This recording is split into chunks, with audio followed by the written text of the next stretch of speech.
খাবারে বিষক্রিয়ায় আক্রান্ত হয়েছেন ইসরায়েলের প্রধানমন্ত্রী বেনিয়ামিন নেতানিয়াহু। এ সপ্তাহের মন্ত্রিসভার নিয়মিত বৈঠকে অনুপস্থিত থাকার পর তার দপ্তর একটি বিবৃতিতে এ তথ্য জানিয়েছে। বিবৃতিতে বলা হয়, তিনি অসুস্থ এবং আগামী ৩ দিন বাসা থেকে রাষ্ট্রীয় কার্যক্রম পরিচালনা করবেন। প্রধানমন্ত্রীর দপ্তর জানায়, নেতানিয়াহু রাতে অসুস্থ বোধ করতে শুরু করেন। পরে তার বাসায় হাদাসা ইউনিভার্সিটি হাসপাতালের অভ্যন্তরীণ মেডিসিন বিভাগের পরিচালক ডক্টর অ্যালন হার্শকু তাকে পরীক্ষা করেন। ডক্টর হার্শকু জানান, নেতানিয়াহু পচা বা নষ্ট খাবার খাওয়ার ফলে অন্ত্রে প্রদাহে আক্রান্ত হয়েছেন।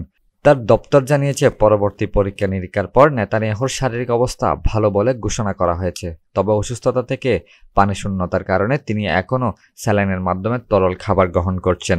প্রধানমন্ত্রীর দপ্তর তার বিবৃতিতে জানিয়েছে, চিকিৎসকদের পরামর্শ অনুযায়ী নেতানিয়াহু আগামী ৩ দিন বাসায় বিশ্রাম নেবেন এবং সেখান থেকে রাষ্ট্রীয় কার্যক্রম পরিচালনা করবেন।